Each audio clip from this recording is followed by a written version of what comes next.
হ্যাঁ, তো আমরা প্রথমে যেটা পড়বো সেটা হচ্ছে চেবিচেভস ইনইকুয়ালিটি।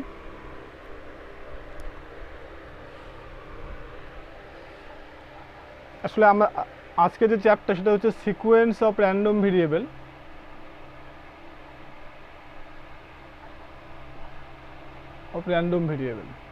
তো এই সিকোয়েন্স অফ র্যান্ডম ভেরিয়েবলের যে কোনো প্রপার্টি প্রুভ করতে বা বেশিরভাগ প্রপার্টি প্রুভ করতে গেলে আমাদের একটা ইনইকুয়ালিটি হেল্প নিতে হবে, যে ইনইকুয়ালিটির নাম হচ্ছে চেবিচেভস ইনইকুয়ালিটি।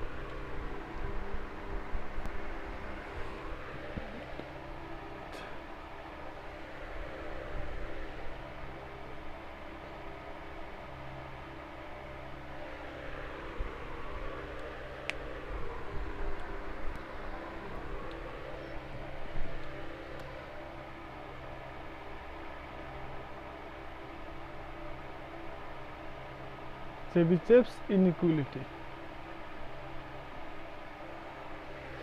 দেখো স্টেটমেন্টটা দেখো, if X be a random variable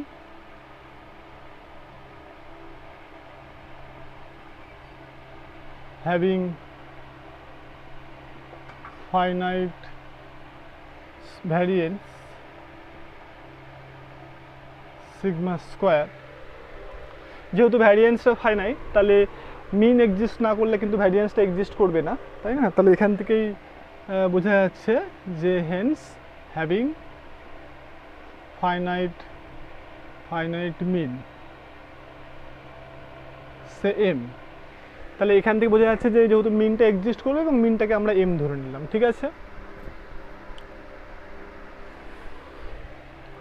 then probability of mod of x minus m greater than or equal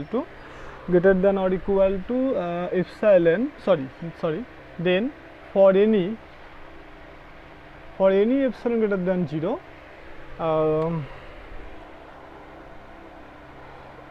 probability of mod of x minus m greater than or equal to epsilon, this value less than or equal to sigma square by epsilon square. তো আমি একটু আগে discuss করেছি যে এই যে mod of X minus M greater than or equal to epsilon, এটা মানে হচ্ছে এটা যদি আমার মিন হয় আর তাহলে এটা হবে মিন, তাহলে এইটা হচ্ছে আমার মিনকে সেন্টার করে এপসাইলন নেবারহুড। তাহলে এখানে কি বলেছে যে সেই সমস্ত এখানে বলেছে র্যান্ডম ভেরিয়েবলের সেই ভ্যালুগুলো যে ভ্যালুগুলো এই ইন্টারভ্যালের বাইরে থাকবে, কেন কি mod of X minus M greater than or equal to epsilon, এটা মানে হচ্ছে কি র্যান্ডম ভেরিয়েবলের সেই ভ্যালুগুলো যে ভ্যালুগুলো কোথায় থাকবে, এই নেবারহুডের বাইরে থাকবে, তাদের প্রবাবিলিটিটা, টোটাল প্রবাবিলিটিটা কার থেকে ছোটো হবে, সিগমা স্কোয়ার বাই এপসাইলন স্কোয়ারের থেকে ছোটো হবে, ঠিক আছে? তাহলে এই প্রুফটা আমরা দুটো কেসে করব। সেই দুটো কেস, ফার্স্ট কেসটা ধরবো ডিসক্রিট কেস, পরেরটা ধরবো কন্টিনিউয়াস কেস, ঠিক আছে? তাহলে case 1, let x be a discrete random variable,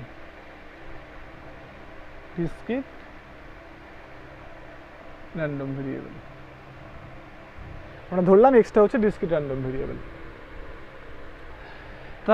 তাই যদি হয় তাহলে খেয়াল করো এই যে probability of mod of X minus, আচ্ছা এখানে আরেকটা লাইন লিখে দিই,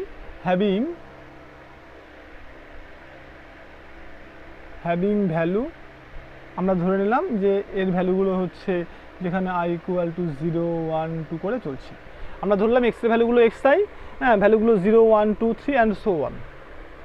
তাহলে খেয়াল করো এখানটায় probability of mod of X minus M, এটা greater than equal to epsilon, এটা মানে কি? তাহলে এটা মানে হচ্ছে কি, দেখো সেই সমস্ত, এটা মানে দেখো সামেশন কার প্রবাবিলিটি ক্যালকুলেট করব, অ্যাকচুয়ালি আমরা ক্যালকুলেট করব এখানে সেই সমস্ত এক্স আইগুলোর প্রবাবিলিটি ক্যালকুলেট করব, তাই তো, মানে করে যোগ করব যে এক্স আইগুলো এটাকে স্যাটিসফাই করছে। তার মানে এখানে দেখো যে এক্স আই মাইনাস এম, এর ভ্যালুটা greater than equal to epsilon, অর্থাৎ যে এক্স আইগুলো এই পেপারটা স্যাটিসফাই করছে তাদের প্রবাবিলিটিগুলোর যোগফলটাই হচ্ছে এটা। এটাকে আমি লিখে রাখলাম summation F I X I minus M greater than equal to epsilon, যেখানে এফ আই মানে কত, যেখানে এফ আই মানে হচ্ছে probability of X equal to X I, এটা তোমরা লিখে রাখবে।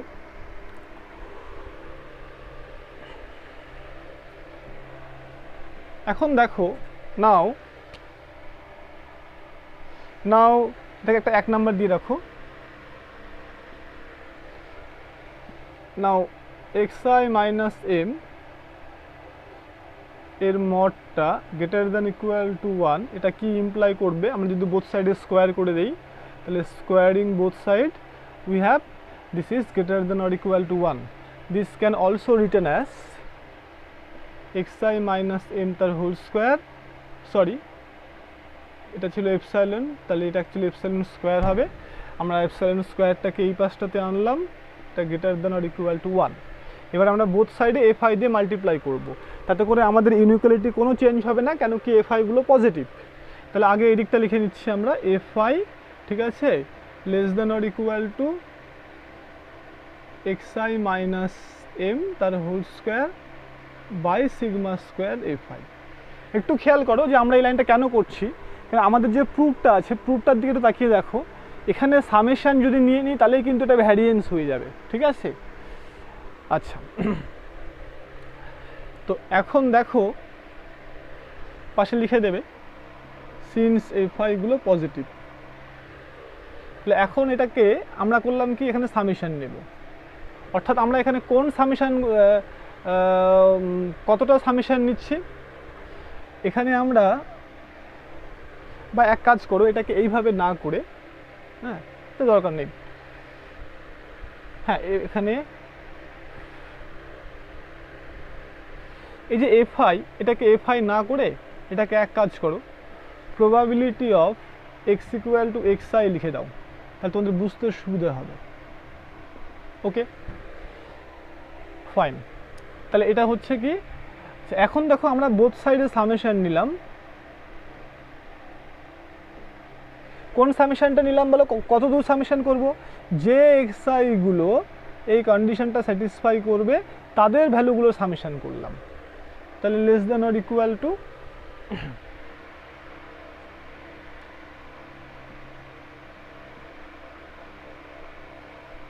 এক্স আই মাইনাস এম তার এটা। তাহলে খেয়াল করো আমরা কি করলাম, যে বোথ সাইডে ততগুলো ভ্যালু নিয়ে যোগ করলাম যে এক্স আইগুলো এটাকে স্যাটিসফাই করছে, দ্যাট ইজ ওই এম এর এপসাইলন নেবারহুডের বাইরে থাকছে।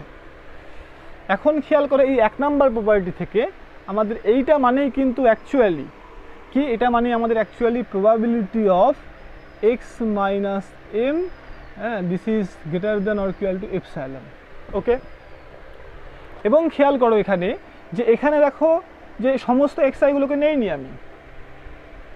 আমি এখানে কোন এক্স আইগুলোকে নিয়েছি, আমি এখানে যে এক্স আইগুলো এইটাকে স্যাটিসফাই করে তাকে নিয়েছি, তাহলে তাদের আমি যোগফলটা নিয়েছি। কিন্তু আমি করব কি এইবার এদিকটাতে I X I equal to minus infinity থেকে ইনফিনিটি সমস্ত ভ্যালুগুলোকে নিয়ে নিয়েছি, ঠিক আছে। তাহলে নিশ্চয়ই এই দিকটার থেকে এদিকটা আরও বড় হবে। তাহলে ধরো এখানে প্রথমে ধরো 10টা ভ্যালু আমার, এই ধরো এম, ঠিক আছে, এটা এম মাইনাস এপসাইলন আর এটা এম প্লাস এপসাইলন, ধরে নাও 10টা ভ্যালু এর মধ্যে ছিল। তাহলে আমরা এই যে এই সামেশনটা করেছি কি এই 10টা ভ্যালু বাদ দিয়ে বাকি ভ্যালুগুলোর জন্য করেছি।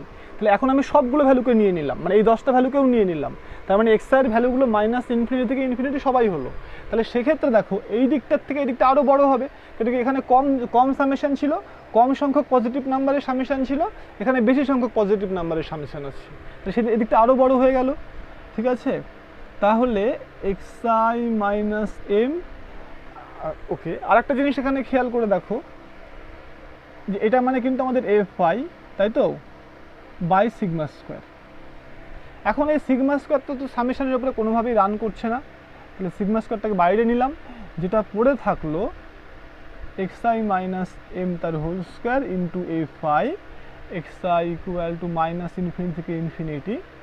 তাহলে এখানে দেখো এটা মানেই কিন্তু অ্যাকচুয়ালি ভ্যারিয়েন্স অফ এক্স, তোমরা যদি ভ্যারিয়েন্স অফ এক্সের ডেফিনেশন দেখো তাহলে দেখবে এটা মানেই ভ্যারিয়েন্স অফ এক্স, তাহলে এটা মানেই কিন্তু actually sigma square by epsilon square. তাহলে এখান থেকে প্রুভ হয়ে গেল, তাহলে দেয়ারফর